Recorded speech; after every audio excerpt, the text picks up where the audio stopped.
Hi everybody, good morning and welcome to day 2. So this is our live session this morning and Caroline will be joining us as well. So what we're talking about today, it's the second day, so we're following the rhythm of the course. And the second day is all about restoring rhythm, and that's the way that we also make the course. So the second week is all about restoring rhythm once we've done some cleansing beforehand. Today we are going to talk all about finding your sleep rhythm. So sleep rhythm can be something that really gets hammered at menopause. We have changes in our hormones.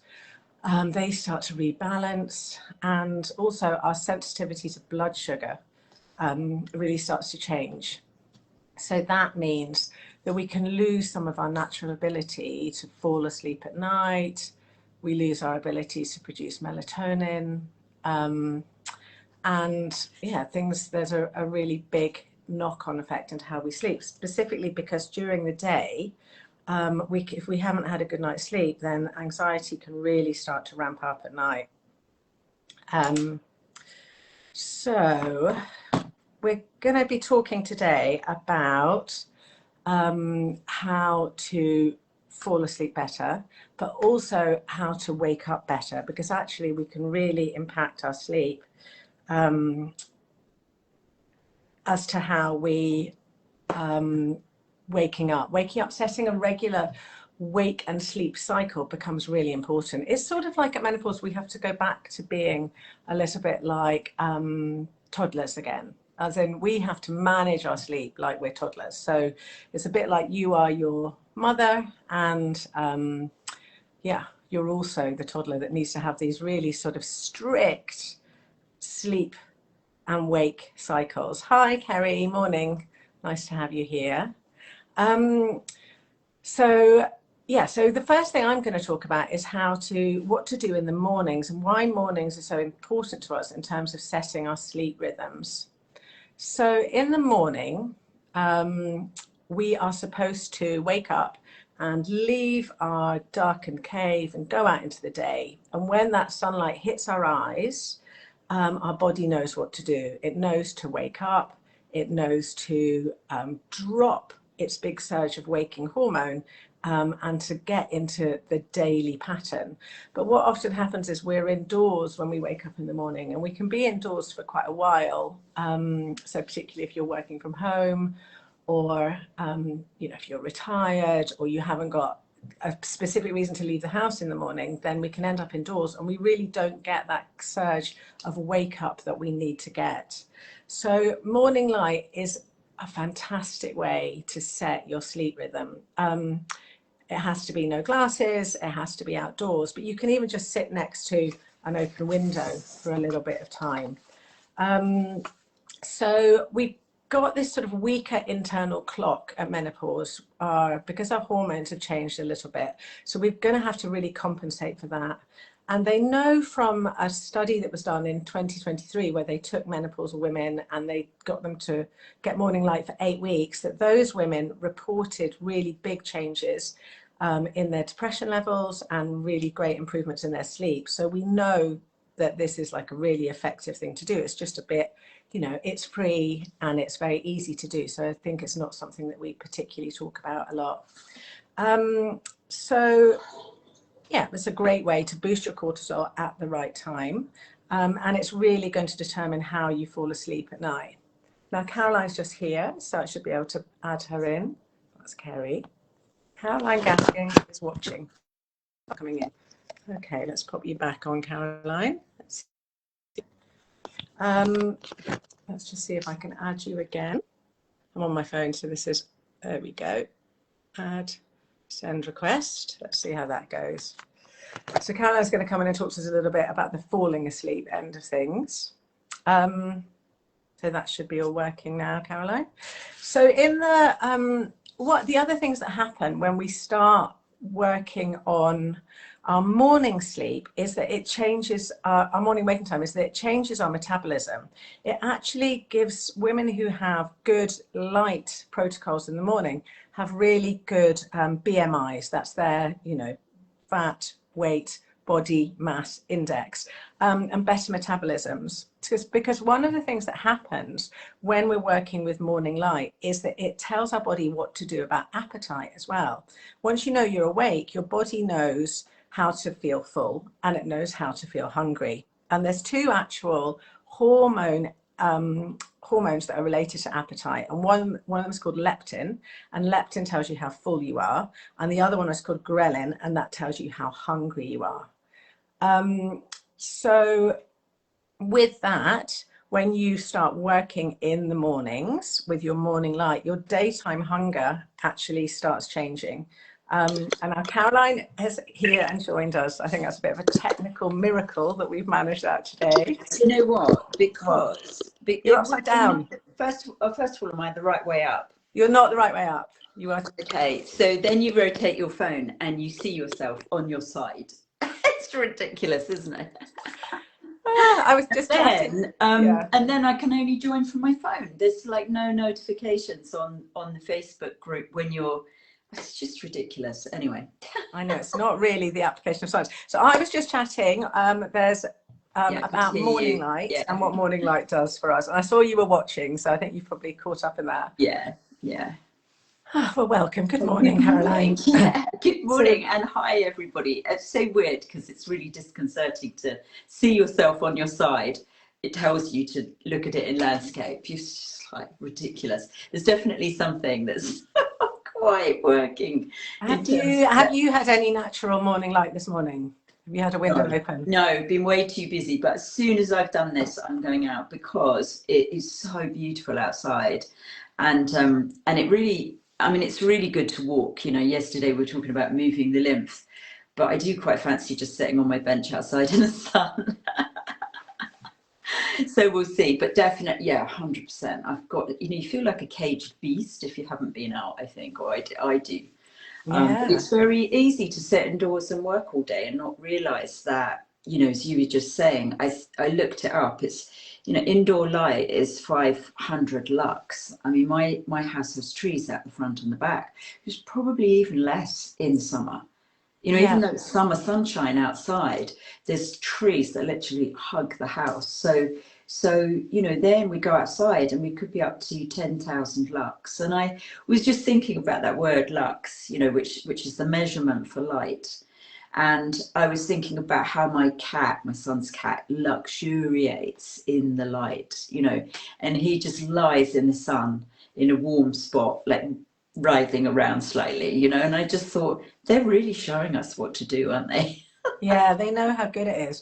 And I mean, you can even, when you're driving, even if you crack your window a bit, you let that lux come in. It's this sort of us being continually around with these glass windows between us, and we have this illusion that that's good enough, but it's really not. So even if you just open your windows and you're working, you've got a little bit of window open, even that can sort of change the frequency of the light in your room. So it's so interesting. So I was just talking about how it actually has a tie-in into your appetite hormones as well. So this, like, your leptin, which is your fullness, increases, so you feel full and you don't have cravings, and your hunger hormone, which is called ghrelin, actually goes down, and that's what morning light and natural light can do to you. So what happens if you're getting morning light is you have a much more sensible daytime hunger. You're not going to end up like starving at 10 at night.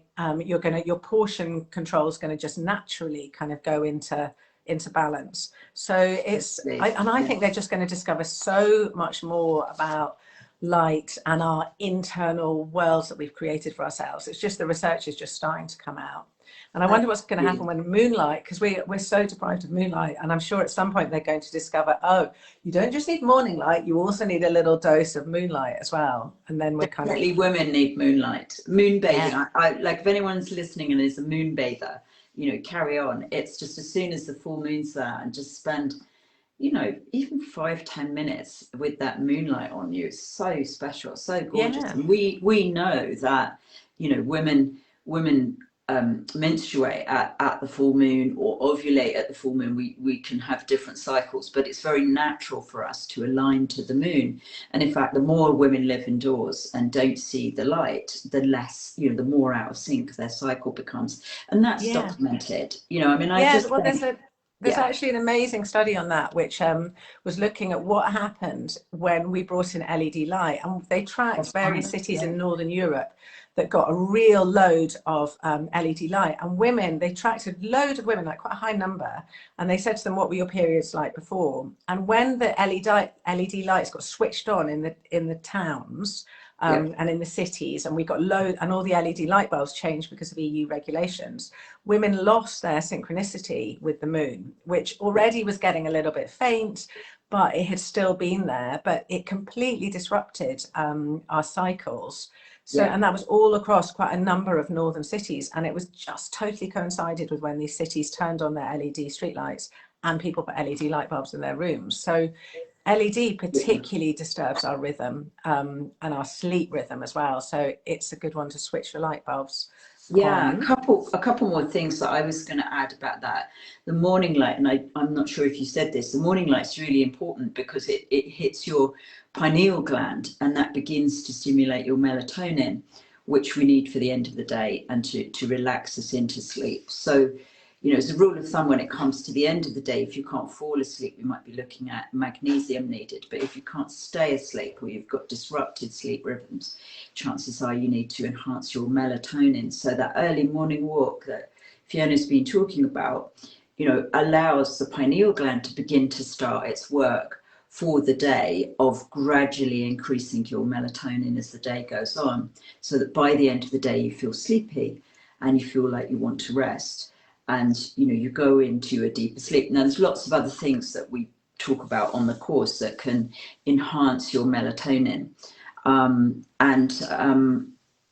The other thing that I think is beginning to be studied, and there is some information about it, is allowing natural light into your eyes. So there's your third eye, your pineal gland, that needs the light, that switches on the production of melatonin. That's really good. That can get very disturbed at menopause, and I'm not a proponent of any of these melatonin supplements. You know, we need to encourage and enhance melatonin naturally.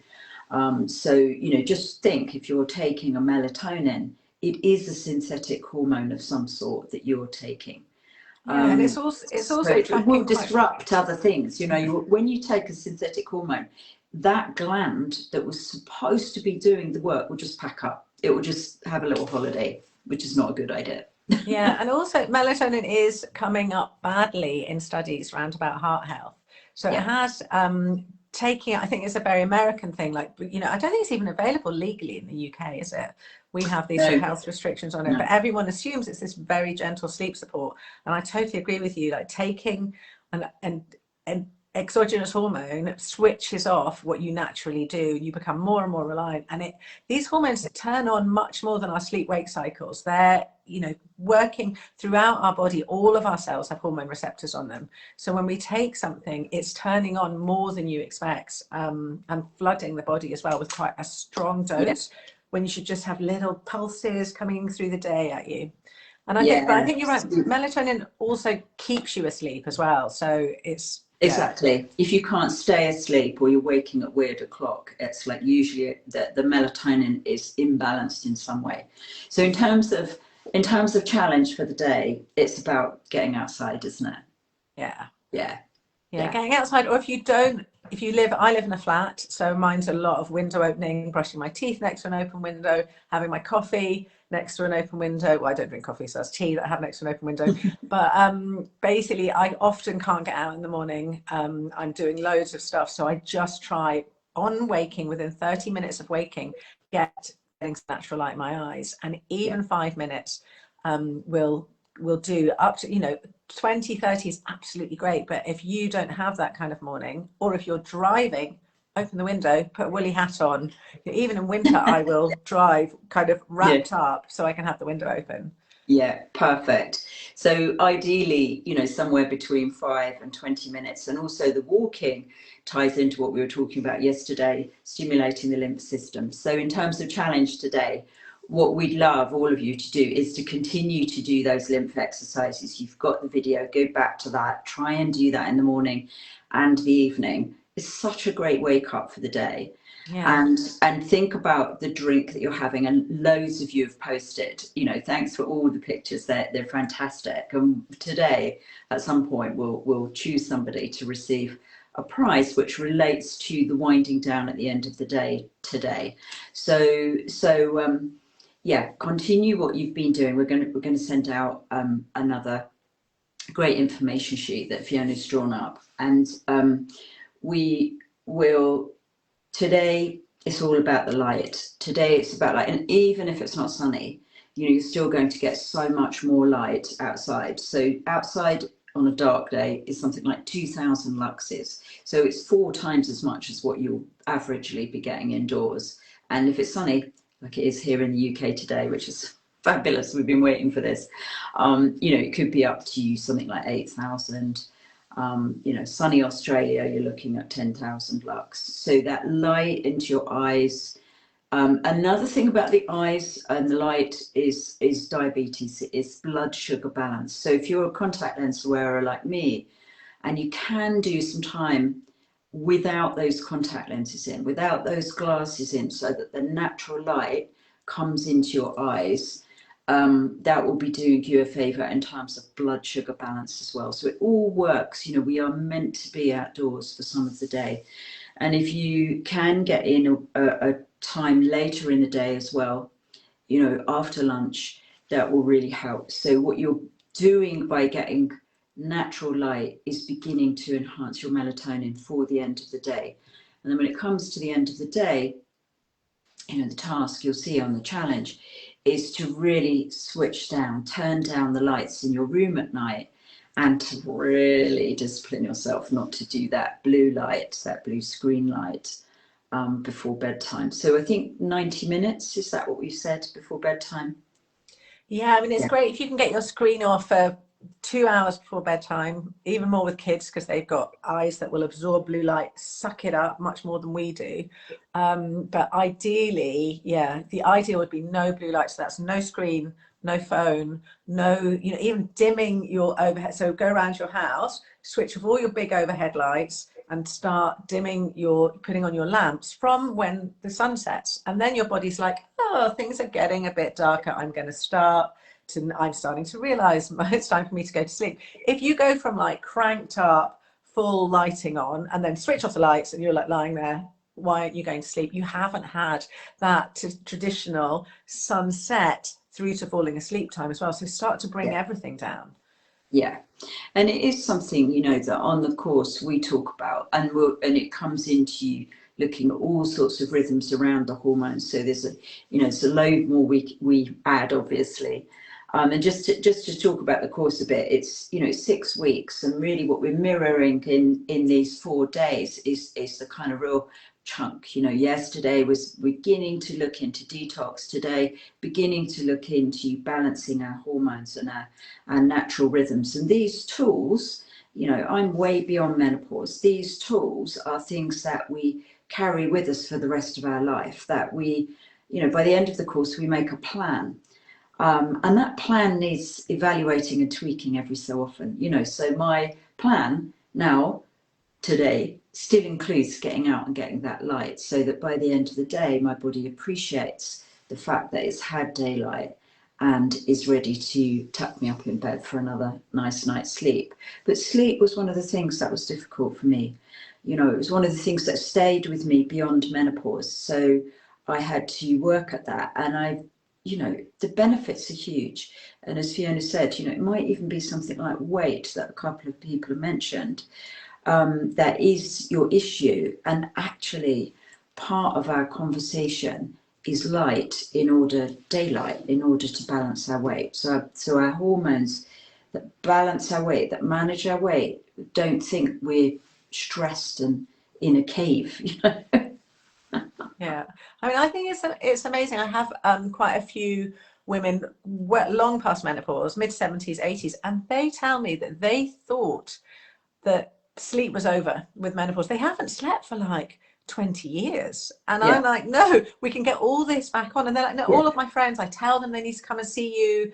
And I'm like, it's really not that hard, especially when you put some homeopathic remedies on top as well, because obviously their systems have gone out. But if we can teach women at menopause how to sleep, this will stay with you for till, you know, the end of your days. You're going to be having a lovely restful time, which makes such an impact on our stress levels and on our brain health. It's, you know, so important. So so many factors are affected by a lack of sleep, and you know, we're meant to have somewhere between 8 and 9 hours of sleep, and then as we get older, you know, that might reduce to 7 to 8, but you know, with an afternoon nap when you're old enough and you know you're retiring. Yeah, no, naps are great. I'm not a napper, but I'm looking forward to being. Yeah, me too. I'm looking forward to that. So good. So in terms of today, time outdoors in the morning. Again, if you can repeat it a little bit later, and then dialing down the light at the end of the day before you retire for sleep. Anything else that we want to add to the challenge? Yeah, I think it'd be lovely. I'm going to, so I am like everybody else, do a little bit of scrolling at night. I've been looking at 6 minutes of reading completely relaxes you. I was reading there's a new study out on how 6 minutes of reading changes your brain, like frequency, relaxes you more than reading a magazine. It has to be a book, has to be, relaxes you more than, you know, even a herbal tea. It's a super relaxing thing to do just before you fall asleep. So I'm getting back into 6 minutes of reading. 6 minutes is like the minimum. You can obviously do more, but it's enough just to tip me over. So I will be sharing a photo of what I'm reading tonight. So I'd love to see what anyone's going to do tonight instead of your traditional, perhaps not so good answering a work email. I'll just do this WhatsApp to the entire office. What is your new, what are you bringing in tonight as a perfect as a relax before and bed? I might add a picture of a nice walk outside. Actually, that's what I'm going to do. All right, great. Well, we'll see you all on the chat. See you all in the group. Look forward to hearing from you all. And I just have to ask you one thing. Is that a crystal in the corner of your picture? Yeah. Is it on the screen? I want to see your whole crystal. I'm just going to show you mine because it's a new one. Show me your crystal. Well, mine's very small. It's actually propping my phone up. That's what it says. Oh, brilliant. I love it. Okay, that's mine. Oh, gorgeous. Yeah. It's stunning, isn't it? I bought it. I just love it. I bought it when I was in Scotland. I'm like, and it sits right by me. You know, there's so many things that can help us with the Wi-Fi and all these things that we talk about on the course. So don't forget also that this week the course is still at its early access tickets. So go and have a look at that too. I'll put a link down below. I'll put a link on the page actually. But good, great. And we are back here at 9 tomorrow. So please post lots of lovely pictures and add your comments. Really enjoying reading them, aren't we? Yeah, it's lovely. I love everyone's photos as well. So great. Like the different environments everybody's in as well. Cool. True, it's true. It's great. All right, have a great day. And I will see you soon. Bye.